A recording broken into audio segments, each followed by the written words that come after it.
Welcome back to the Without Context podcast. My name's AnxietyLasagna. I'm joined by Decavolty and SharkyHat, as per usual. And since I was subjected to and survived Spooky Month last month, it is unofficially Haley Month. So you all have to put up with topics that I've had a hand in picking that are not so scary. So this week we're talking about our favorite books because it's National Novel Writing Month, and I successfully bullied Sharky into doing it with me, although he informs me he has not yet started. I'm going to start. I'm keeping it instead of if I don't do like a number, if I don't do like the word count per day, it gets added on. So when I have time to sit, I'll have like a running word count to finish. So I'm on 3,200 words right now because it's like 1670 roughly if you want to have a page a day for the 30 days. So I don't do the writing under pressure unless I'm getting paid for it, which might come into play here at some point. So we'll see. My mom wrote under pressure. She had a paper. She's doing her master's course right now, so she had like a 15-page paper to do, and she was working like all day Saturday to get it done. But she's like, I wrote all my notes down before expanding on them. It's only 5 pages. So Been there. I was like, I'm not going to do that to myself. I have no reason. Yeah, as someone who has 2 master's degrees. The look of pain. What was it that we were talking about? How that makes me academically sweaty? Yes. That's what He's learned some gamer terms apparently. Yeah, we're leveling Haley up for y'all. Yep. But anyway, books.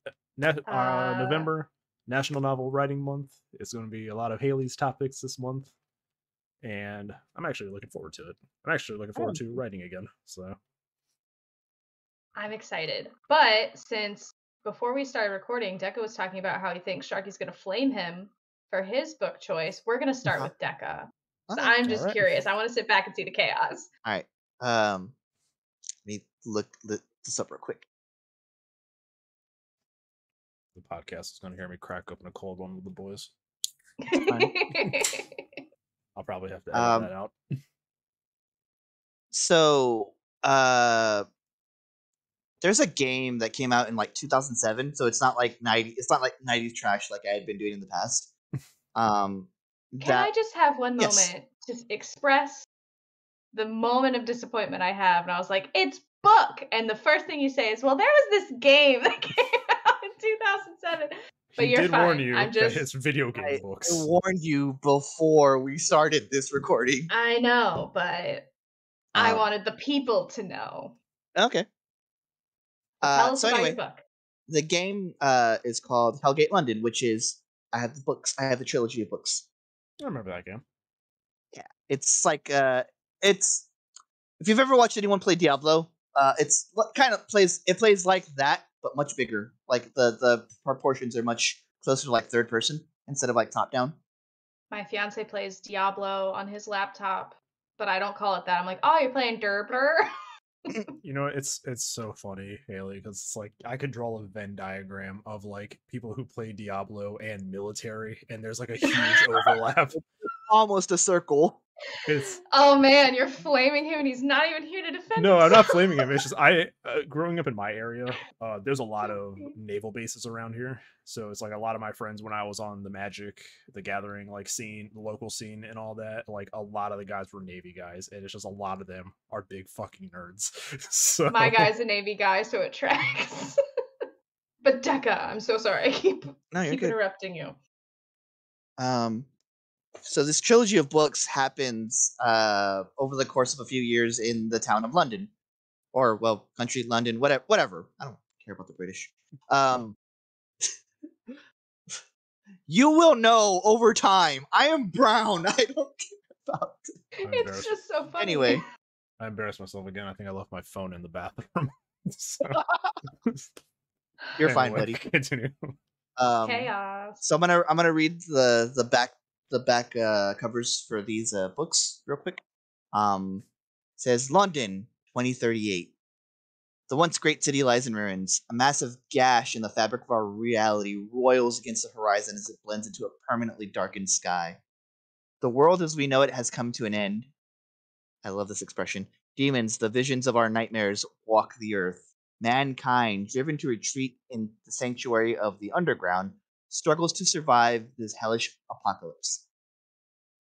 Haley, I just want to ask, did the word gash make you? The massive gash is what really got me. It's like you say that, and then like Haley just starts losing her shit. And I'm like, Yep. How immature are you? Two masters. Means nothing. Means absolutely nothing. Among the survivors are those who foresaw the coming of the darkness, those who see it as an opportunity to improve the standing of man, and those who seek revenge for what was lost. All are now banding together in the shadows, arming themselves with futuristic weapons and arcane spells designed for one purpose: to battle the demonic hordes and take back their world. And that's the first book. I think, if I remember correctly, because it has been a hot minute since I've read these, but I did like a refresher or whatever. The first book takes place among the perspectives of like a few people, and then the other two are more specific. Two different specific people, because, like I said, trilogy.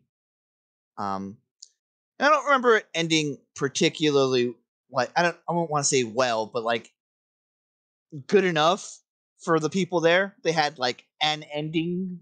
I don't remember it being like a great ending, but also your world has been flipped upside down, so like I don't think that's gonna happen for a while. Yeah. It's like one of those books where like, yes, you make progress towards like pushing back the demons or whatever, but like you don't necessarily like you don't magically save the day, in other words. There's like a lot of work between a lot of people who that has to happen. It'd be like a zombie apocalypse where they like clear out a city and make it safe and then build a wall around it, and it's like you still got the rest of like the country. You've technically won, yes, but however, there's still a big problem. Exactly how, yeah. Just wait till you need complex supply chains. Yep. But until you realize that manufacturing cannot be done in an inner city area. So. Or how are you gonna grow like nutrient dense food in a city? Yeah, it's like, well, we didn't think this out in the long run. You're gonna run out of stuff in the lows eventually. You can't eat the plywood, unfortunately. There are two real major factions in this game, in the book that the book goes over. There are God damn it, give me my face. There are it's like the weird like a light just above the camera is like, I think, throwing it off, like, yeah, the little bit of light that's coming through. There you go. There are the Templars who saw this. They're like a long order, I don't have to go over the Templar order here, but it's based off of that. Generic Christianity faction. Generic Christianity faction. White boy Christianity. Yes, correct. And they've seen this coming over time. They've been preparing. They have the weapon. They've been stockpiling armaments for this year. Honestly, kind of makes religion sound kind of cool, so it's a little unfortunate. But I'm just, but it is what it is. And the other major faction that is talked about in these books are a faction of Kabbalists, who are quite literally demon worshippers. It's like they're not necessarily like the bad guys, but they're like the enemy of my enemy is my friend type of situation. And they make pacts with different demons so that they can push these demons back. It's a very interesting situation when you have someone who looks literally like that work with someone who has a bunch of crosses. That is over designed. Yeah, it is. There was a lot going on there. I didn't know where to begin. Those are lights right there. That's some Frankenstein shit. These like going over the head. Those are lights. And I'm seeing one hand appears to be ice and the other appears to fire. be fire. Yeah. Shoto Todoroki is quaking. Yeah. Shoto Todoroki could never. Shoto Todoroki could never. It overall just it's political intrigue, and it does a lot of that. Like, maybe the worst person of all was a human this whole time. It looks at the state of the world. Yeah, no shit. We didn't need a demon invasion to point that out. Yeah, it does pull a lot of like tropes, but they're solid. I remember reading. I used to read them all the time when I was like on a plane or something, and I could get through the whole trilogy like within my flights, because I usually, if I fly, I go cross country. Yeah. I tried to read on a plane once. I couldn't do that. So what I'm gonna do when I fly out this December, I'm gonna save some podcast episodes and just listen to those on the flight. Listen to the podcast. Or an audiobook, because I've been paying for Audible for like a year and I haven't looked at the account in like 4 months. So. Also, this author is Mel Odom, and that's probably important when we're talking about novels. Maybe. Yeah. I don't see there's a running different series of Hellgate London novels with different authors. Sure. Just checking their gender real quick. Yes, male. Okay. And that's my contribution to this. Hellgate, the book's it's called Based on the New Video Game from Flagship Studios, which tells you exactly how old these books are. It doesn't tell me anything.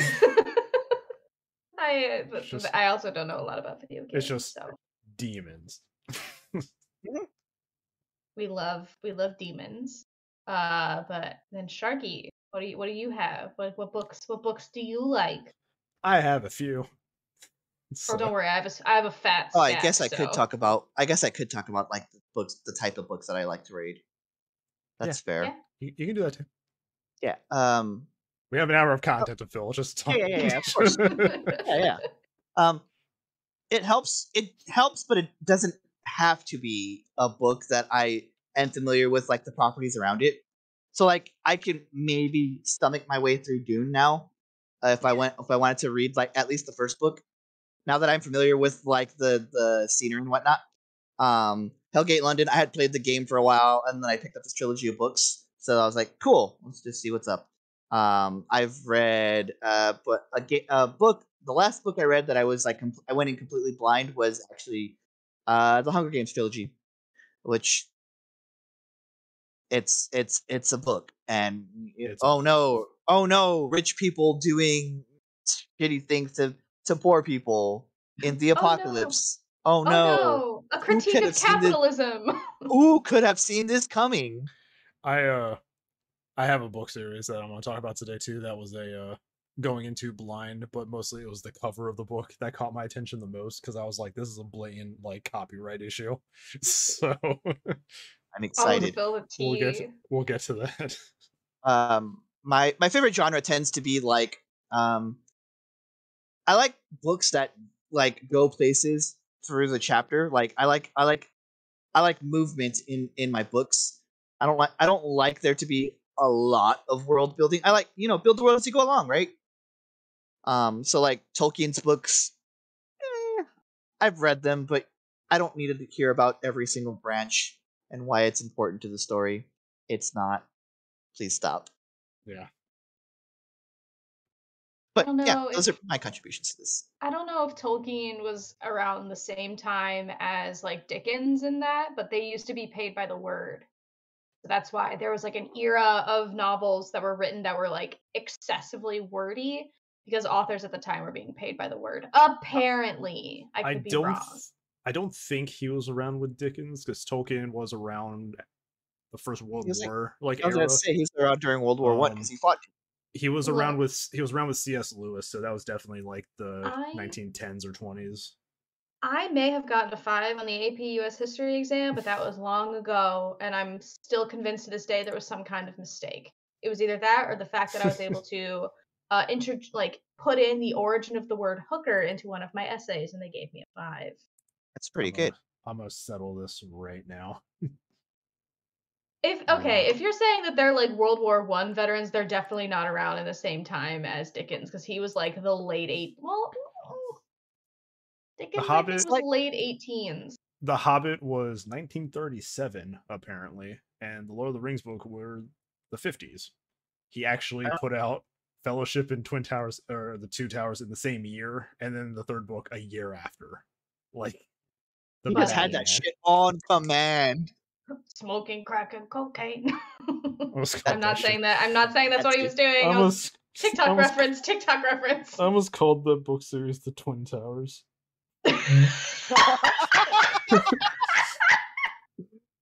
Oh God!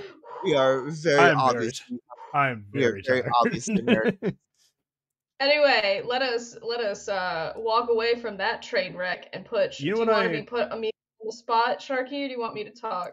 I'll talk, but I think probably with the Lord of the Rings books, he probably finished the first two at the same time and was like probably most of the way done with the third one or something. Because I can't see him putting out books this long in the same year, unless he had them like ready to go. So I'm saying he had that shit on command. He probably tried to write like a really long book because of where like the Fellowship and then the Two Towers like breaks off and begins. He probably like wrote a long ass story. Was like and his publisher's like, no one's gonna fucking read. His publisher's like, no one's gonna fucking read that. And then they just broke it off right there where the Fellowship like breaks up. Probably. I mean, the wiki page probably has an explanation, but I'm not here to do research. So if I was, as somebody who has actually read all those books, even though I just got through saying I don't like a lot of like, that's probably what happened. So that's why you don't like them. Yes, I have experience as to why I don't like them. It's an informed opinion. It is an informed opinion. So for once in this podcast, I got 4 books in front of me. There's probably a lot more, but I think these 4 have been like my favorites in the last few years. Starting off, the Vampire Hunter D books, which are a translated Japanese novel series.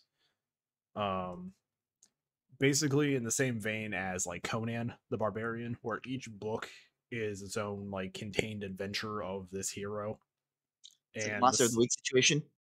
Basically, I mean, some books have 2 parts, but a lot of them are just self-contained to one book. And I mean, elements do carry over from time to time, but it is usually just here's what he's doing this time, and then he goes off into the world again. He's getting into this time. It takes place in 12,000 AD.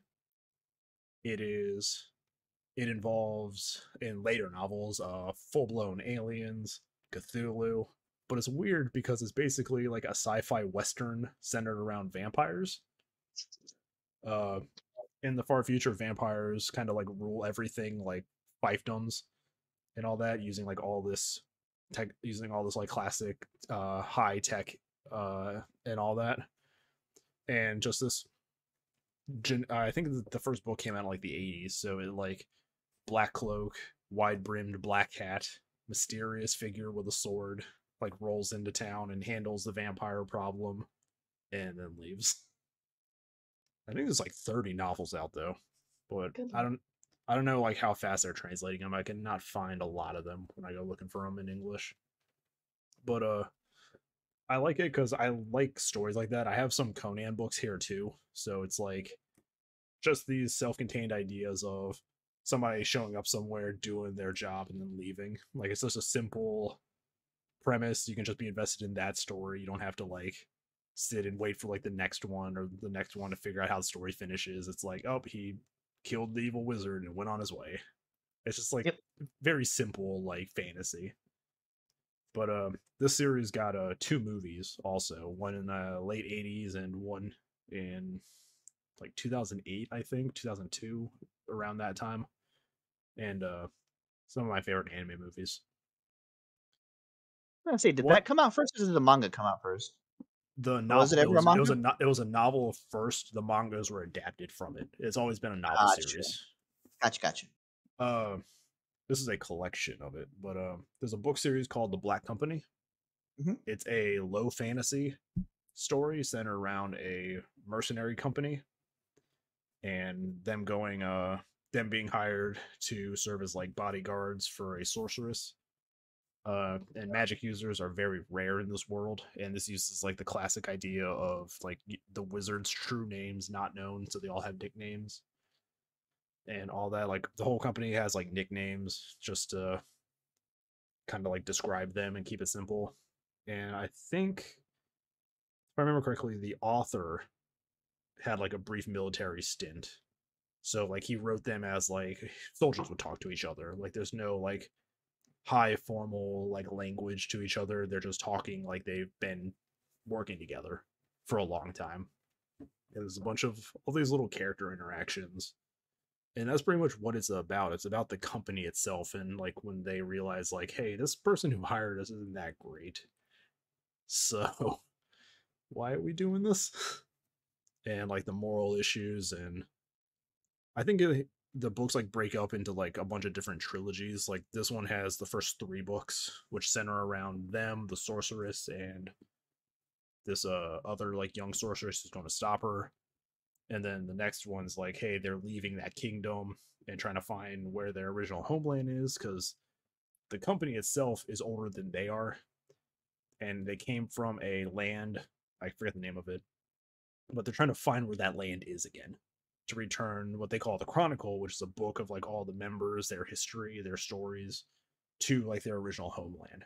And that's where I'm at in the book series right now, is starting that trilogy. But it's the low fantasy thing is what got me, because I think this is the first like low fantasy book I've read, where it's like magic was incredibly rare. And it was also like kind of did that thing where it's like, oh, people can just die in this. Like these characters aren't safe. So but that's the one I'm listening to on Audible and stuff like that, and when I have time, just getting through that book series, because I think 9 books are out right now. I think I'm started like the 4th or 5th one, and he's supposed to have the last book coming out soon. I don't know if they have a release date for it yet, but it's the last book of that whole thing. One I've read recently, Anno Dracula, which has the premise of, what if every fictional vampire was actually real? I think you have a type, Sharky. Kind of. Finding a pattern. Finding vampire books. Yeah. But the premise of this one is the novel Dracula was a recounting of events from the author, who was there to experience it. Dracula, it's in Victorian England. Dracula marries Queen Victoria and takes over England and like starts converting the population to vampires, because they write England as being like dark and dreary instead of sunlight. And England is dark and dreary. The book centers around an investigator who has been hired by some of the like vampire lords to figure out who's been killing them. And the serial killer of that vampire is a silver scalpel Jack the Ripper, which was awesome. So I was like, interesting. There's a lot going on here. I was like, I like this premise of vampire Victorian England, Jack the Ripper serial killing. You're gonna have to like send me a good link for that, because like a girl might have to go to Barnes and Noble. Yeah, it's Anno Dracula. I think there's like 7 books out. I don't remember, but I have the first 2. There's this one in Victorian England. The second one takes place in World War One, and it's some vampires have gone to Germany after the events of this book, and the Red Baron is a vampire pilot who's like single-handedly like beating the I guess good side of World War One. So I really like books that have lore that is based on like real life. I like tabletop games that do that too, where they have like there is this metaphysical explanation for these events that happened, but you don't know because you're a human. You're a regular person, and we have spoon-fed you this history. So I'm gonna read the back of this book and kind of break down like the Easter eggs on it. Savage new era has arrived. It's 1888 and Queen Victoria has remarried, taking as her new consort the Wallachian prince infamously known as Count Dracula. His polluted bloodline spreads through London as its citizens increasingly choose to become vampires. In the grim backstreets of Whitechapel, a killer known as Silver Knife is cutting down vampire girls. The eternally young vampire Guinevere Duan, that's a French name, and Charles Beauregard of the Diogenes Club are drawn together as they hunt the sadistic killer, bringing them ever closer to England's most bloodthirsty ruler yet. So, the Diogenes Club is a Sherlock Holmes thing, and they actually have Mycroft Holmes in this book as like a point of contact for the people like doing the investigation. So it's like you have all these Victorian novels just like smacked together, and then like vampires. Put it together, and we're like vampires. And as someone who is more into the like Victorian England like era in general, because when you're like, oh, she marries Dracula, and I'm like, yeah, she does. But then you said she's remarried, I'm like, okay, I'm back on board, because like she was obsessed with her husband Albert, and when you're like she remarried, I'm like, that adds a sinister layer to this, because like I know nothing about the books, but there has to have been someone pulling strings on that, because like that woman famously never stopped wearing black after her husband died. Like the girl wrote the book on grieving one's husband. Like if it's anything further, Neil Gaiman called this book glorious. So oh shit, I gotta read it now. But yeah, it's like Sherlock Holmes, Dracula, Jack the Ripper, like Carmela and Nosferatu are like referenced in it, and like vampires from like lesser known vampire like literature from the same time period like show up. It's like it's crazy. It's really fun too, because it's just a fun like detective story just in this backdrop. And then we get onto the case of blatant copyright infringement.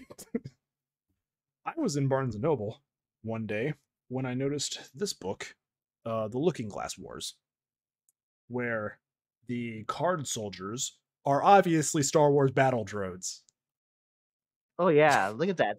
That motherfucker's Roger. Yeah, exactly. Roger. But this takes the premise of Alice from Alice in Wonderland is real. She came from her dimension, met Lewis Carroll, and he wrote her story down, but turned it into a fantasy.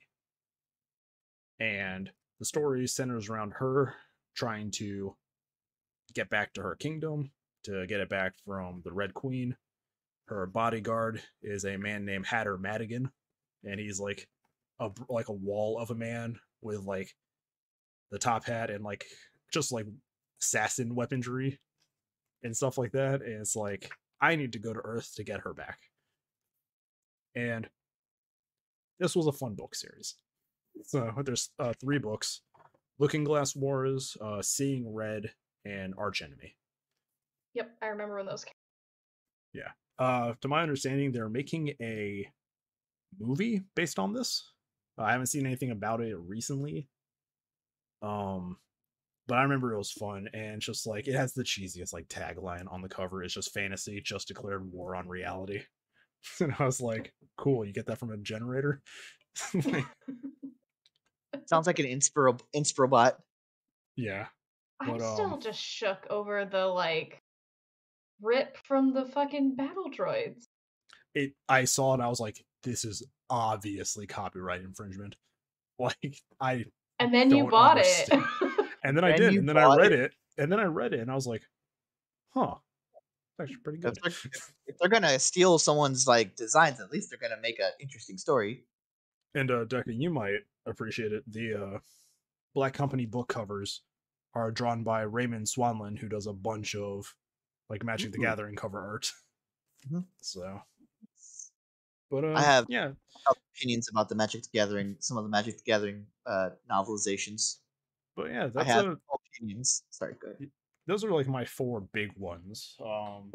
I got like collections over there. Like I got stuff on like H.P. Lovecraft, who probably deserves his own episode. Hatsune down the line. Miku, yep. Hatsune Miku. Um, I got like the Foundation series from Isaac Asimov, which I've been reading. I have the first book they of that. just made a show, which I probably want to read the books for before I watch the show. It's on Apple TV, and I think I still have my like 1 year subscription that they gave me when I got my new phone. And then it's like I have some video game novelizations, the Resident Evil books that I showed you all before stream. There's ones based on each of the games. I think 1, 2, 3, and 0, because I think these came out before Resident Evil 4 did. But there's like 8 books or 9 books in the series, so there's these like in between stories that are just basically fan fictions. There's a lot going on. They take long drives at the end of almost every game. If I remember one, it's Chris and Barry investigate like an umbrella facility in Utah, and the tyrant in the book is basically like a T-Rex. Like it gets. I want to play that game. What the hell? Why are they say? I don't want to say wasting, but why are they putting that in the book? It gets ridiculous. And then there's like another one where it's like Rebecca and I think Leon like investigate like a lighthouse. It's like, let's take these Resident Evil characters and just throw them into situations. Some motherfucking situation. But yeah, if you needed a book to read, Haley, I would recommend the Anno Dracula series, because also like these books are thick. Like I'll eat it up, man. I'm a fast reader. They trained me in middle school to read fast and keep comprehension high. This book is burger sized.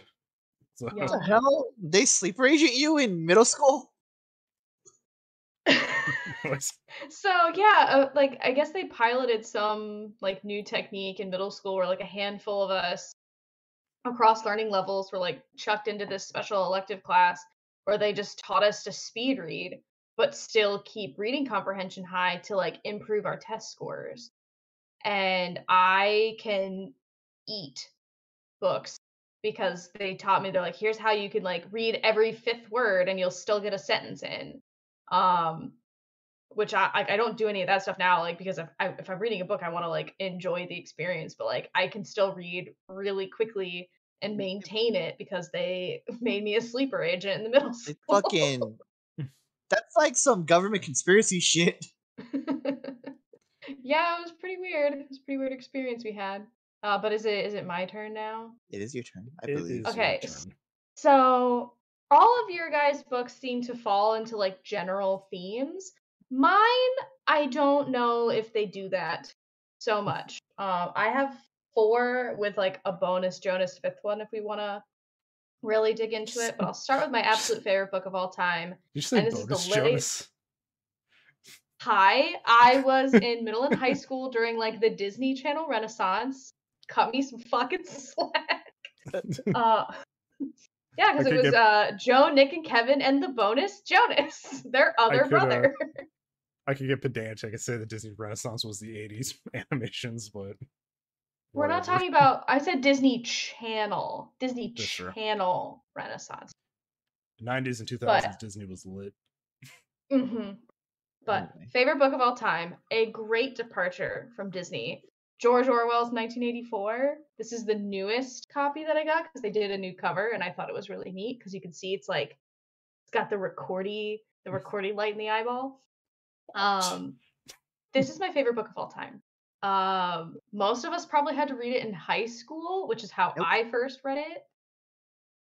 I've read it like 70 bajillion times since then.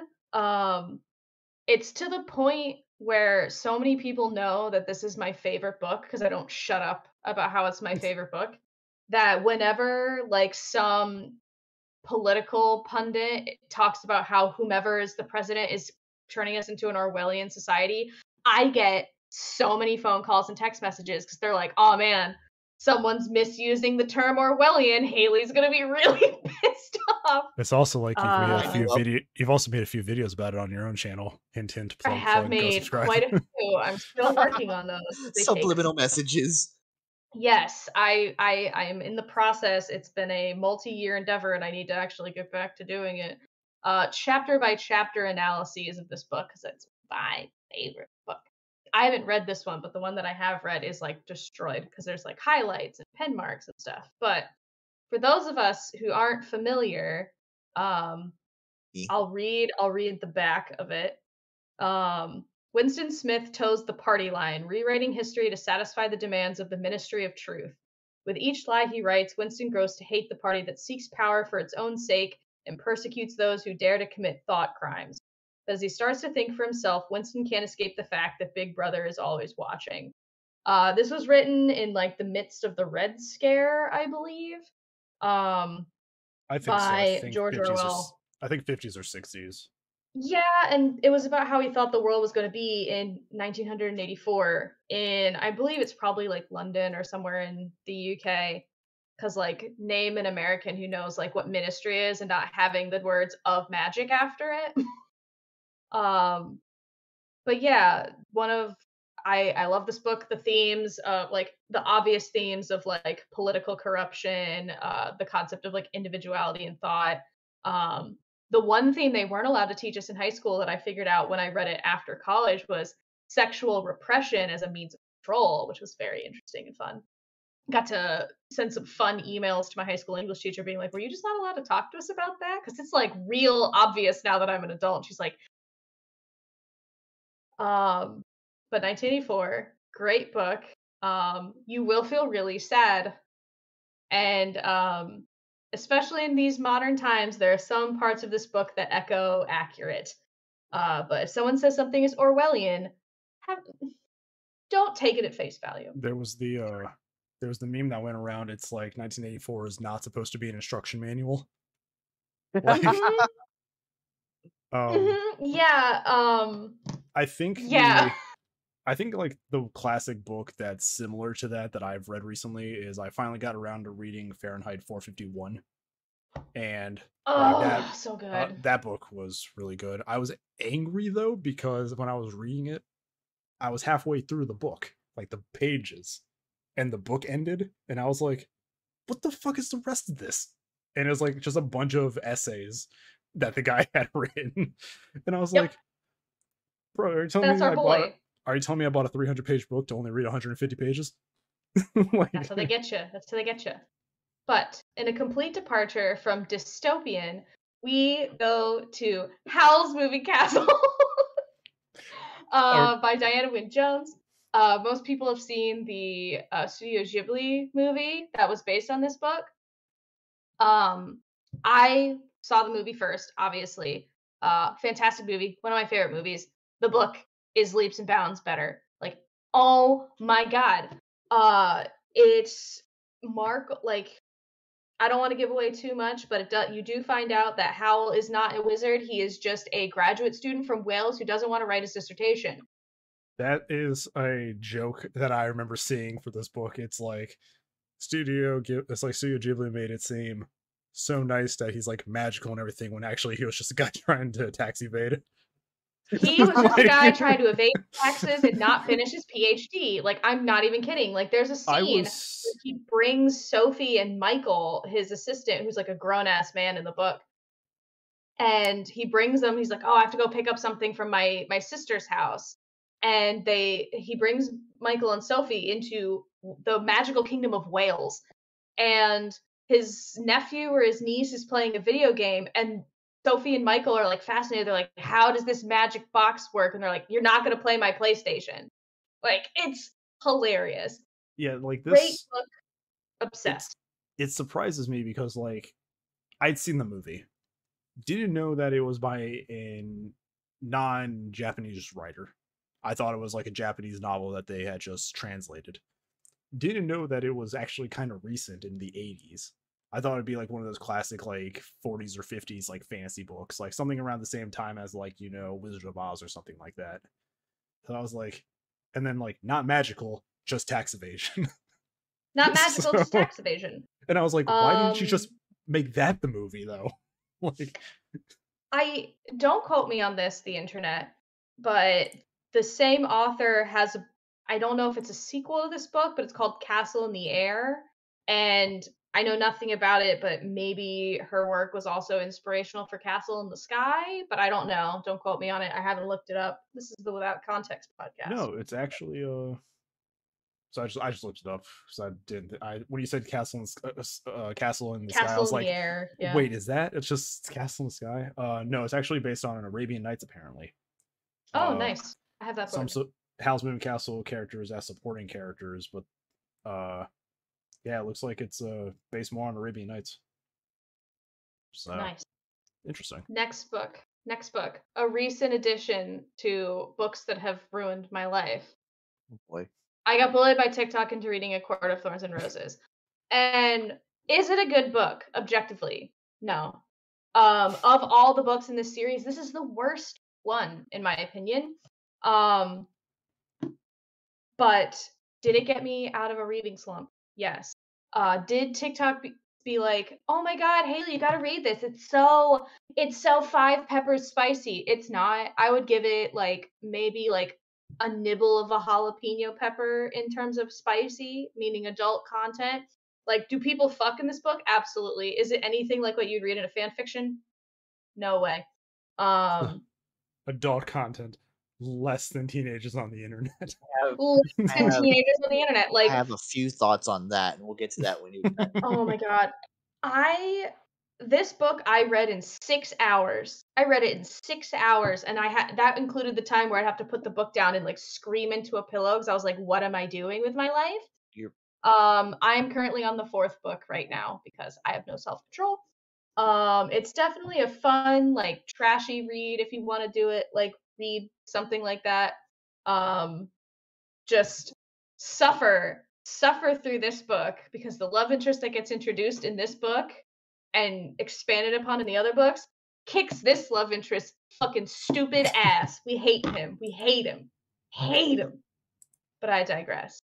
And in another 360, we have Ender's Game by Hatsune Miku. So we don't want to say that's hard anymore. No, this was written by Hatsune Miku. I also hate that my copy is the one with like the movie poster on it. For the audience, we shared a meme before the podcast started of book publishers giving me a book with the movie cover and then just throwing the plate down the hallway. In my defense, when I purchased this book, I was stuck on a extended layover in an airport, and this is the only kind that they had. I loved this book the first time I read it. It was one of the first books to ever surprise me with a plot twist. Like, surprised me so much that I put the book down and had like an actual like existential crisis once I figured out what was actually going on. Very good. So glad that it was written by actual artiste Hatsune Miku.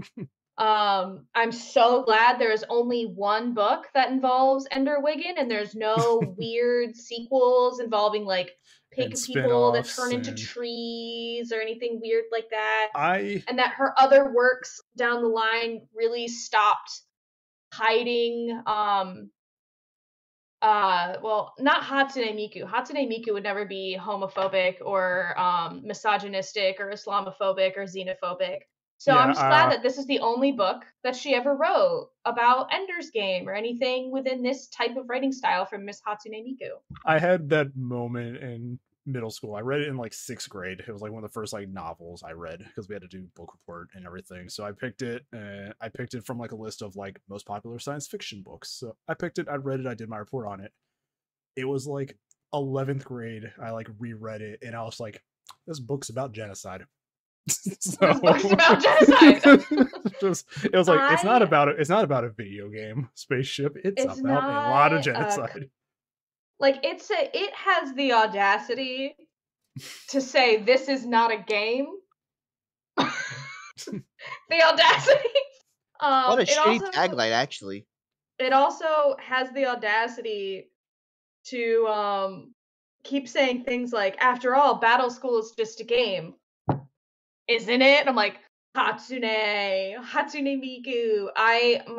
Some of my big critiques with this book, I read it on the plane when I moved from the East Coast to the West Coast. So I read it in the course of like a 6-hour flight. And I don't know if it's because I read it over the course of 6 hours. The pacing is very weird. It is weird. Like, the majority of this book is Battle School, which is super interesting. Like, Battle School is really fun. I'm not super pleased with how Petra Arcanian is portrayed and how like women in general in this book are portrayed, but like good old Hatsune Miku. It did feel weird reading it because even like being younger, I was like, she seems a little close to her like a little brother. And I don't know if that's just like I don't know if that's like incidental to the writing of like how he was trying to portray the character, but it was like one of those things where I was like, So I'm gonna this is me stepping onto a soapbox. This has now become an Orson Scott Card hate account. And I read 2 other books by Mr. Orson Scott Card. The Lost Gate and the Gate Thief from his like Gatekeeper saga or some shit. Those books are so unreadable because there's 3 different types of characterizations. There's white boys, there's women, and there's not white people. And here's exactly what those 3 characterizations are. Flame me in the comments. I don't give a shit. Go watch the video on my YouTube channel. Some guy in there is like, this just sounds like the Midwest and not California. I'm like, you're not making the point you think you're making, sir. I think it is. That is not the fact. But anyway, just all the white boys are bold just strategy incredible. All the white boys, including like the main character is like this like unspectacular 16-year-old that's like Loki reborn, which like should be really cool, is really shitty. Can do no wrong. Everything is absolutely perfect about them. Women. There's 2 types of women. There's 2 subcategories of women. Bitches and baby crazy. That's the only thing we have. Bitches and baby crazy. This girl is 16-year-old girl, which all of us have interfaced with. One of us has been a 16-year-old girl in her life. When bland, saltine, cracker white boy is like, I have to go to war, this 16-year-old child puts her hands on her lower abdomen and says, this is an approximate quote, but it has never left my brain, no matter how much bleach I spray into it. She's like, it really hurts me that you're going into war and my womb is empty of your child.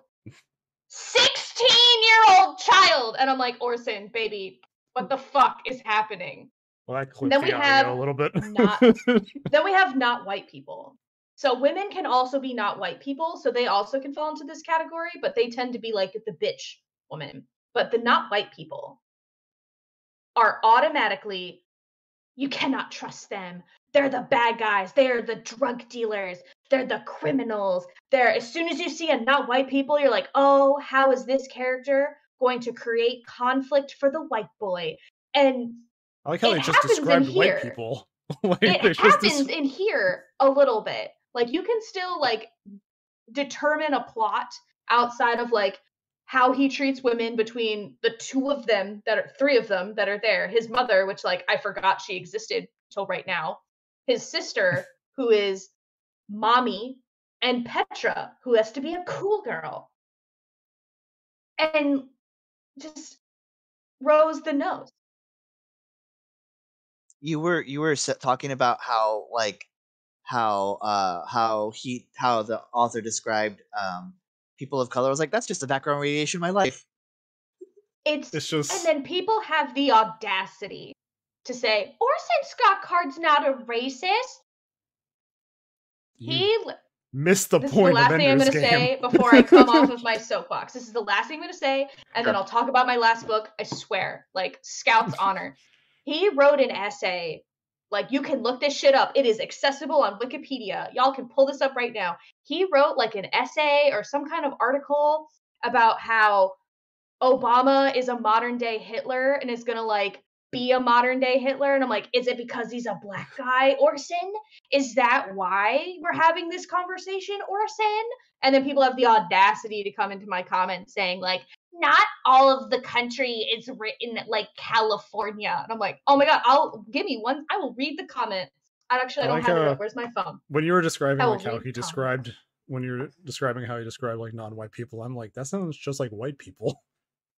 Like Orson Scott Card can fucking lick my ass. I hate that dude. I think he's even still alive and like, come at me, Orson. Like, this is an Orson Scott Card hate account. That's your new Twitter name. This is an Orson Scott Card hate account. Oh yeah, this man looks like he's been at a white supremacy rally. He. That's why this book is written by Miss Hatsune Miku. Oh yeah, that man has absolutely been to a clan rally. That man has absolutely been to a clan rally. That is a sentence that like punched me in the gut. Read it, homie. Read it to me, baby. Okay, so there's apparently some like background information. I think he's also like related, or he's involved with the LDS Church. But the last sentence of the like top bio, Mormon fiction writer Stephanie Meyer, Brandon Sanderson, and Dave Wolverton have cited his works as a major influence. And I'm like, that explains a little bit. Oh my god, I feel like I'm going to unalive myself live on camera. Oh my god, Card is the great-great-grandson of Brigham Young? What the fuck? Oh man, this podcast just took a turn. That's a whole different like episode that we have to do. So here's the comment that I got, which no one go flame this dude in my comments. Where I talk about how Orson Scott Card is misogynistic, racist, xenophobic, homophobic, every phobic you could be that involves like another human being. He's like, guess people just have different points of views. Didn't see anything racist or homophobic. These people are written in the middle of the country, not from California. The problem with the books is that he brings in topics, characters, and just forgets all about them. The audiobook, he basically says it himself. He just kept changing how the book was supposed to go. That first point you made there, person who is in my comment section, is not the like the clapback you think that it is. When did this video of yours get posted? I posted, here's the best part. I posted this book, or this video, 6 years ago, and he commented on it 1 month ago. This man, it's like you've had like 6 years of like waiting for one in the chamber. I posted this on January 7th, 2015, was when I posted this video about how you shouldn't read The Lost Gate and The Gate Thief because they're unreadable. And then he comments on my shit like September 2021. Maybe he found you through our podcast. Well, he's about to unfind our podcast because I'm just like... There's we've opened up a whole can of worms finding out that Orson Scott Card is the great-great-grandson of Brigham Young. I'm going to have to read into this a little bit later. So that's a whole different can of worms. But anyway, explains a lot. On to the next book. To add a final twisted turn to my wild adventure of here's books that Haley really likes, we have this beautiful copy of Pride and Prejudice by Jane Austen. Copies. I have no explanation. Like I have nothing. Like even my webcam has given up. Like how do we go from talking? Okay, give me a face again, please. So I've actually never read Pride and Prejudice, so I actually want to hear about this because it's one of those things that's like it's always talked about. There are adaptations. It's on lists of like books, and I was like, I have just not read it. So I am the first person to say that this book is not for everybody. It is a specific genre of book where it's less about, for me, it's less about the plot and it's more about, it is an incredible detailing, like it's a fictional book, but it really has you step into the society and the era that Jane Austen existed in. And it really sort of, for me, paints a very apparent picture of where women stood, so like socioeconomically, like sociopolitically or whatever, in this era. And this was sort of like what she wished the world could be like, even just like slight modifications to it. Because this book cost me $20, but look how pretty it is. For the dunce in the class, what era and year like is this? So here's where I get really stupid. This would be like late 1700s, early 1800s. So like the what's considered the Regency period. When George III, the guy who we didn't like when we became our own country, King George III. He suffered from a condition called porphyria, which, like, hi, I know too much about this period of history because I'm crazy. Which was like an undiagnosed kidney disorder that made him a little bit cuckoo for Cocoa Puffs. So his son had to step in and run the country for him. Cuckoo for And that's colonization. literally, if this dude did not have porphyria, we may not have, like, I'm sure we would have rebelled at some point, but the revolution wouldn't have unfolded the way it had because we were trying to negotiate with somebody who was incapable of rational thought at the time. So that's just a fun little fact. This is about how someone got to marry for love instead of having to marry for money as like a political financial transaction. It's also my favorite movie of all time, the 2005 Keira Knightley version, which is a very unpopular opinion apparently in the Pride and Prejudice fandom because everyone is like, no, Haley, the superior adaptation is the BBC miniseries. And I say, I see your BBC miniseries, and I say, it just looks ugly, and I want it to look pretty. So shut up. I already stated my opinions about the British. What's the deal? It's like, I see your BBC. I raised you, Keira Knightley. I see your BBC. I raise you, actress of our era. Miss, I can make constipated look cute. I make oh my god, consumption look sexy, Keira Knightley.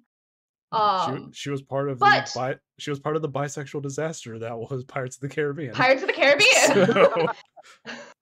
But what I especially love about this book is that it has totally ruined my expectations for male characters, because there's nothing like a male character who is written by a woman.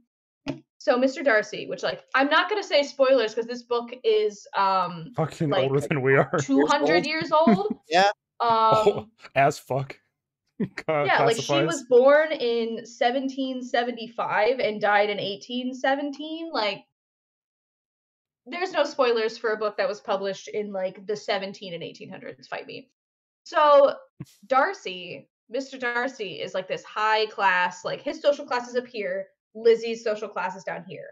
These two people don't normally mix that often. He gets a crush on her and is a complete fucking introvert about it. Like, he cannot make eye contact with her, cannot talk to her.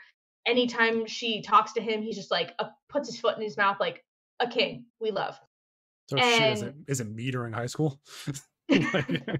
She puts him in his place because he like breaks up her sister's relationship because he thought he was acting in the best interest of his friend, and she kind of like hands his ass to him because he proposes to her. He's like, put me out of my agony, girl. You are beneath me. All my friends are going to make fun of me. Your family sucks.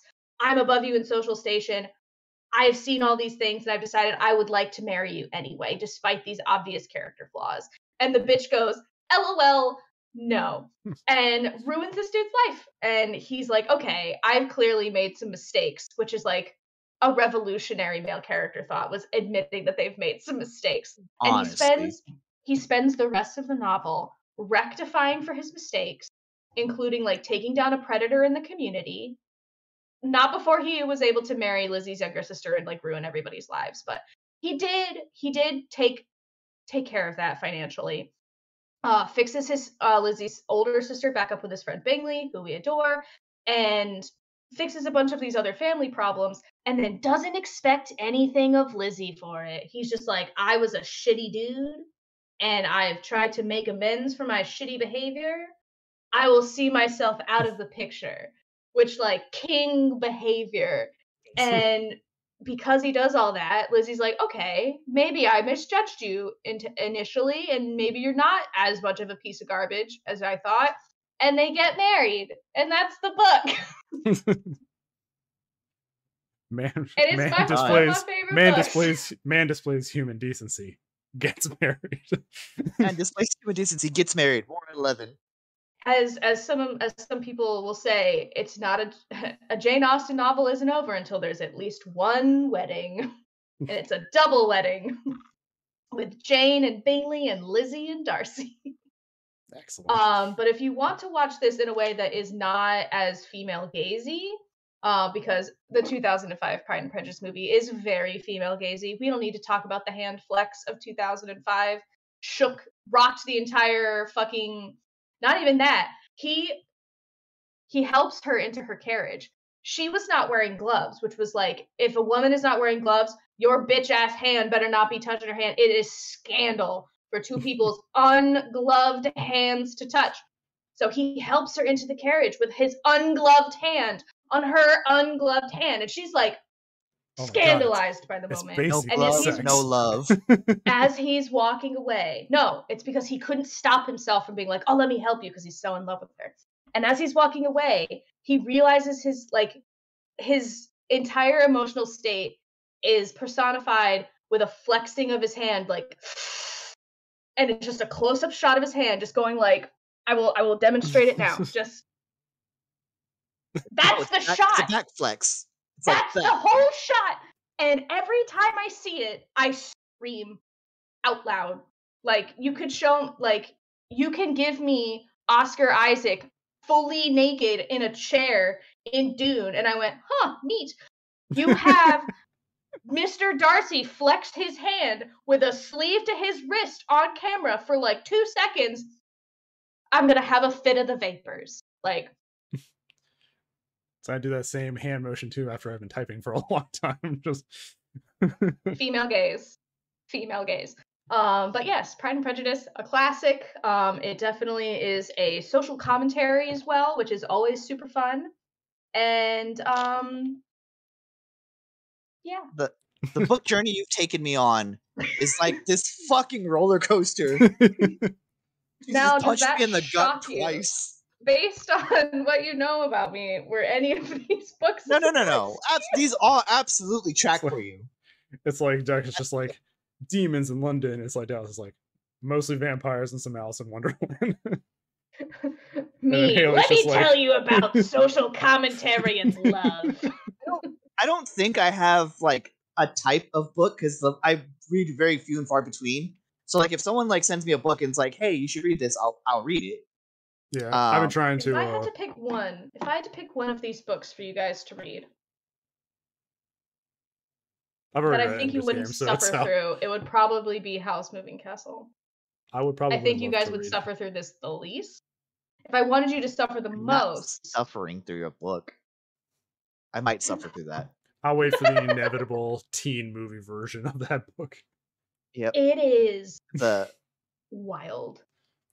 That's a genre that I think people have really haven't capitalized on in movies, is the teen fantasy novel like adaptation, like pure like sword and sorcery I have fantasy. Thoughts about YA lit. I had someone on TikTok have the audacity to tell me you should read this young adult series because it's super spicy. I'm like, and instead of saying no, you just got bullied by them. No, this is new adult fiction. This is technically, I found this in the fantasy section of Barnes & Noble. She has a young adult series that I refuse to read because I am not a child. And if I'm going to read, if I'm going to have to go through I don't know if this is technically high fantasy. I guess it would count as that because there's magic and stuff. Sure. If I'm going to have to suffer through high fantasy, people are going to fuck in it. Make that a sound clip. Hey, you're the one that might be doing the highlight reels. So. Future Haley, make that a sound clip. But yeah, I guess we got some good time and good discussion on that. So I have one more just question before we wrap up for good, and sure. I say that as someone who needs to go in 10 minutes. Yeah. Have any of you ever read a book that has actually made you cry? I'm sure Haley has. Yes. Yeah, there it is. There it is. The Fault in Our Stars. Wow. Books. I'm a romantic, okay? Look, if you have anyone be sad in a book, a bitch is gonna be sad, okay? The Forever War. Okay. It is I think it was made around the time of Vietnam. I think the author was around that time. This book is soldiers are being sent to another planet to fight an alien race, and it does a whole time thing with warp speed. So when they come back, it's 100 years after they left. So it's just these soldiers coming and going, coming back to a world that they don't know and a world that doesn't know them. and trying to like readjust. It's a commentary on soldiers coming back from war. And it's like just the ending of it like hit like just in the right spots because like it's sad, but it's kind of happy after you've seen this character go on this like journey and everything, where he like comes back like 800 years after leaving for the first time to a world that just is not even like something he recognizes anymore. So mine would be Atonement. It's a book about World War II. It starts off before the war, where the main character, Bryony, she's writing a memoir about her and her sister through World War I or World War II, and her older sister was like in a secret relationship with like a guy below their social status, and Bryony misinterpreted a liaison they were having in the library as him assaulting her sister. So they had to like be separated, and he had to go be in war, and she was a nurse in London. They both get out of the war and everything. And there's a twist at the end. Like if you watch the movie, it's in the last 5 minutes of the movie that just, I have not been shattered like that by a book or a film ever in my life. And anytime I think about it, like if I think too deeply about Atonement, like I just, oh my god, it fucks you up. But yeah, highly recommend the movie. It also is starring our queen, Keira Knightley, our period drama queen, Keira Knightley. It also has James McAvoy of Mr. Tumnus fame, and Saoirse Ronan from Little Women's. That was one of her breakout roles, and she was absolutely incredible in it. Now she's an action star. Saoirse Ronan? I misread the name. Charlize Theron and Saoirse Ronan like sound like very different women. Yeah, very different. But yeah, Forever War it just ends. It ends just simply with like a sentence. I just found out where we're going, and like when you like read the book and what that statement means, God, it just like makes you so happy. So, I'm not gonna talk about it, but I cried during Where the Red Fern Grows. That book is fucking sad. And the movie is also sad too, but the book, I put my own, like, I pictured my own dog that I had at the time. It was awful. I was not okay. Docs are getting sent to the glue factory in Animal Farm fucked me up too. Real good. We gotta end the episode. Bridge to Terabithia. We gotta Bridge end to fucking Terabithia. The British Terabithia is up there. The movie broke me. We gotta end the episode though. Thank you so much for tuning into this wild and crazy episode of the Without Context podcast. If you want to follow each of us on any of our other socials, you can check those out in the description box below. Check out our flow code to find us on Spotify and some other social media accounts associated with the podcast. I've been AnxietyLasagna. I've been joined by Decavolty and SharkyHat, and we'll see you next time. Everybody lave. Bye, guys.